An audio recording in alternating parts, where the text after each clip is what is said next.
Hay una teoría, hipótesis que está muy debatida, que yo pensé que no era muy fuerte, que era de que la imagen de Jesucristo que nosotros conocemos realmente es de un personaje llamado Tomaso, creo que se llama Tomaso Caliberi, que era un homosexual y que mantenía relaciones sexuales con el pintor original de esta imagen de Jesucristo.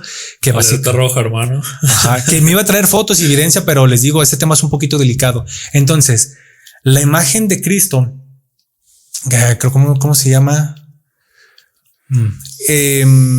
Muchos debaten con la que es la del Sagrado Corazón, pero hay muchas imágenes que dibujó Miguel Ángel, donde sale personajes bíblicos y bueno, verás la imagen de lo que es Tomaso y son idénticos.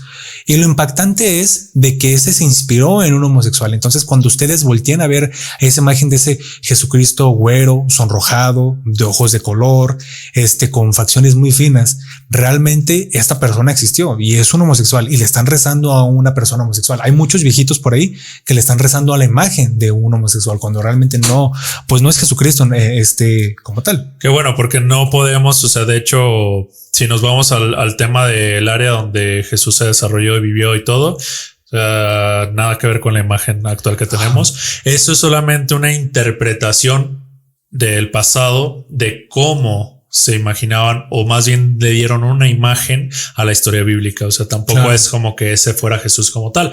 El Jesús actual o las imágenes actuales que conocemos fueron basadas en personas que existieron mucho después de la época de Jesús. Estamos hablando de hace cientos de años. Pero no son los reales. O sea, para dejarlo claro. Claro. No. De hecho, bueno, vamos a hablar de una manera científica real, ¿no? No me traje estas imágenes porque les digo, hay mucha controversia porque aunque no lo crean, también la iglesia, el Vaticano saca artículos periodísticos donde evidentemente desmiente ese tipo de cosas, ¿no? Claro. Pero lo que voy es de que si hablamos científicamente hablando, la existencia de Jesucristo y de que era un Dios, el Hijo de Dios, pues ahí cambia, ¿no? Porque el reconocer que Jesucristo existe, reconocer que el cristianismo existe, es reconocer que Dios existe. Y este es un programa agnóstico, como tú lo acabas de decir. Sí. Pero lo que voy es de que se hizo una representación, les vamos a dejar el link, de cómo hubiera sido Jesucristo según los caracteres de las personas donde vivía él de ese entonces. Y es una persona muy diferente. Básicamente un árabe. Imagínense un árabe moreno, pecho peludo, tiene rizos, es rizado su cabello. Pómulos más pronunciados, labios muy grandes. El Jesucristo que nosotros vemos no es igual. Tampoco la Virgen María sería como la pinta, ¿no? Pero bueno, eso es meternos un poquito. Sí, que por simple lógica, güey, ¿tú crees que una persona güera casi albina estaría viviendo en el desierto de? No. Pues jamás, güey. No. Pero bueno.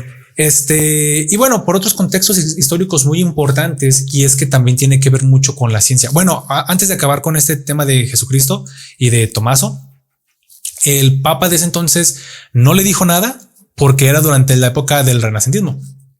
La religión había caído muy fuerte por culpa de lo que era la peste negra, porque perdió muchos seguidores. Entonces la religión, para volver a recuperar seguidores, estaba apostando por apostar la ciencia y por el arte.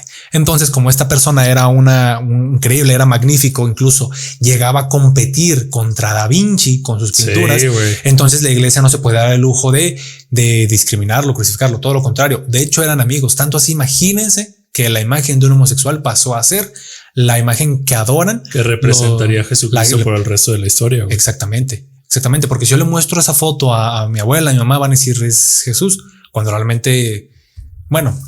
Por otro lado, todos estos artistas científicos, y yéndonos más para atrás para Grecia, muchos de ellos acostumbraban a tener relaciones amorosas con lo que son sus discípulos, que eso es algo muy cañón. Tú eras un filósofo que tenía mucho conocimiento y existía esta relación entre uno y otro. Y la persona que recibía clases pues evidentemente le tenía que gustar. Existe este fenómeno llamado, que también vamos a hablar de filias, que es la gerontofilia, donde te sientes atraído sexualmente por personas mayores. Entonces, si querías aprender algo, si querías aprender a meditar, a pensar, a sacar investigaciones, como los grandes filósofos de muchas épocas, de muchos momentos de la historia, pues tendrás que soportar tener estas relaciones sexuales o amorosas o de pareja con personas mucho mayores que tú. Sí, que normalmente eran niños de 15 años, ojo, o niñas en ciertos casos, que lo que Charlie dice estamos hablando de Grecia en específico.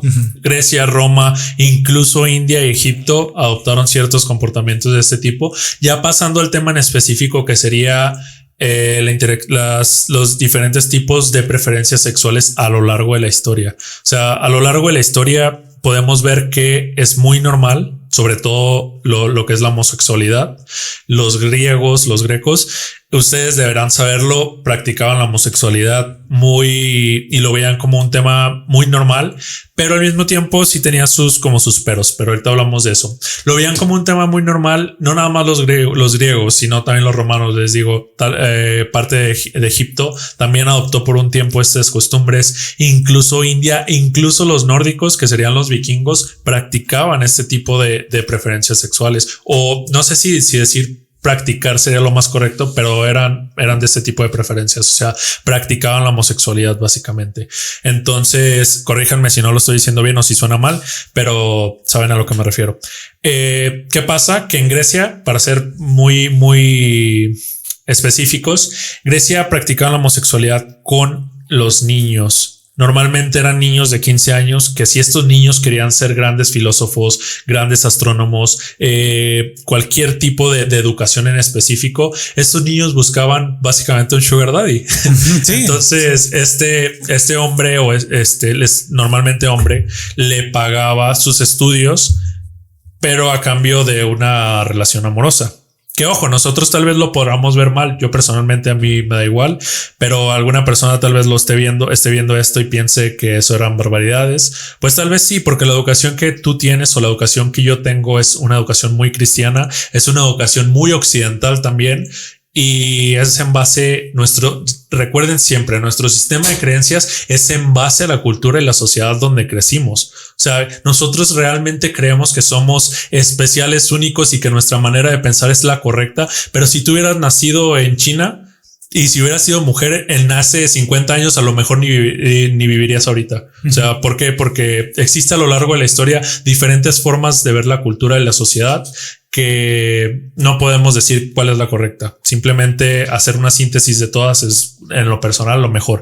Pero bueno, volviendo al tema, los griegos practicaban este tipo de costumbres porque para ellos la homosexualidad era algo más normal.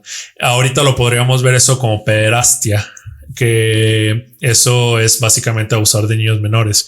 Y también en Grecia hubo un tiempo, o ya en la Grecia tardía, que fue cuando la homosexualidad se empezó a mitigar. Fue por el hecho de los roles que cumplía cada persona. Si ustedes están familiarizados o han escuchado, tienen algún amigo que posiblemente sí, que sea homosexual, ustedes saben que en la homosexualidad siempre hay una parte pasiva y una parte activa. Entonces los griegos de la edad tardía de Grecia empezaron a criticar mucho lo que era la homosexualidad en ese entonces, sobre todo en este tipo específico entre adultos y jóvenes y niños, que ahora, les repito, lo vemos tal vez mal, pero en aquel entonces por la sociedad y las circunstancias no lo era. Pero lo empezaron a ver mal por el hecho de que normalmente el pasivo era el niño y el activo era el adulto. Entonces nunca era al revés, siempre era de esa manera. Entonces empezaron a criticar un poco de que tal vez no era como tal un acuerdo amoroso mutuo, porque ojo, también eso es muy importante. Siempre tenían que ser acuerdos amorosos mutuos. No era algo que te imponían o algo que te obligaban a hacer. Los niños decidían tener una relación sexual y amorosa con estos hombres y los hombres al mismo tiempo. Pero bueno, básicamente así es como terminó la homosexualidad en Grecia. ¿Por qué? Porque los roles que jugaban en esa pareja eran un poquito, como ya especificados por simple cultura. Entonces empezaron a notarlo mal, pero así es básicamente cómo funcionaba la homosexualidad en Grecia y estas civilizaciones.